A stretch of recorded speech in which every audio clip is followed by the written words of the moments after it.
We're used to large language models. They're trained on everything.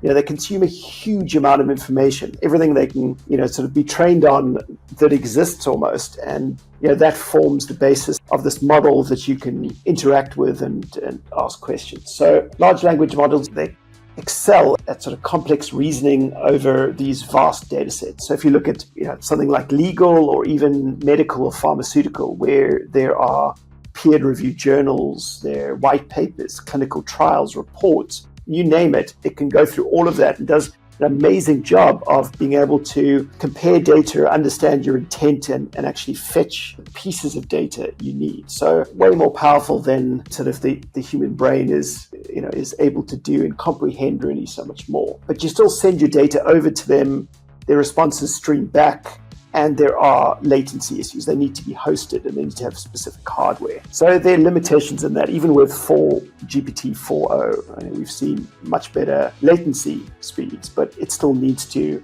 go out. You need an internet connection, that sort of thing. Yep. Microsoft recently announced the Phi 3, or is it Phi 3 or FOFUM? I don't know. But family of open language or open small language models, SLMs. These are really the sort of most capable and cost-effective models for their size. They have incredibly low latency. And what sort of struck me is almost this evolution that we're seeing now where, like we did in web development, you had a large sort of application, that was compiled from a big data source. And, then we started going into client-side frameworks with components and, everything was sort of these bite-sized of applications, which had all those performance improvements and a number of other advantages. And it's kind of doing the same thing. So what we would look at is we've got these smaller models that are effective at doing specific things. And you would actually have a whole portfolio of different models. This is kind of coming back to what you were talking about is, are we going to plateau? And maybe the answer is yes, we'll plateau with large models, but it's about capitalizing on these sort of smaller models and having a portfolio of different sort of disciplines. One thing to sort of unpack on these is, well, before I go into that, the other point that was interesting is these small language models can often outperform the large language models on specific areas like language or coding and math. So you've got these giants that are incredibly good at a lot of different things, but they haven't been scaled down. So that was an exciting point that I thought, that you actually get better performance. But one thing that's also, and this sort of goes into the discussion, is the parameters on each model. So to understand the sort of model sizes, we look at the parameters. So you can imagine an analogy we could use is kind of baking chocolate chip cookies. So imagine you have a recipe book for making cookies. So each recipe has a list of ingredients. So you got things like your flour, your sugar,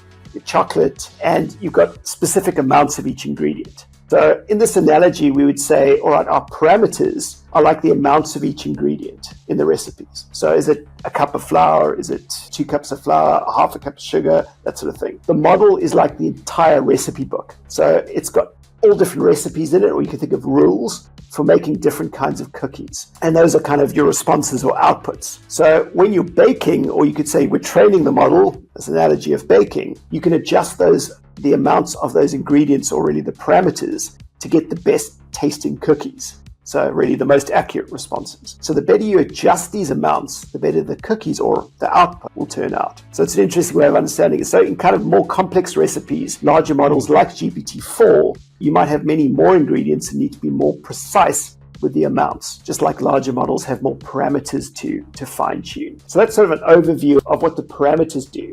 So now you see where Phi 3 Mini comes in. It comes in with 3.8 billion parameters. So it sounds like a lot, but you're looking at a model that's about 14 gigs in size. So pretty manageable.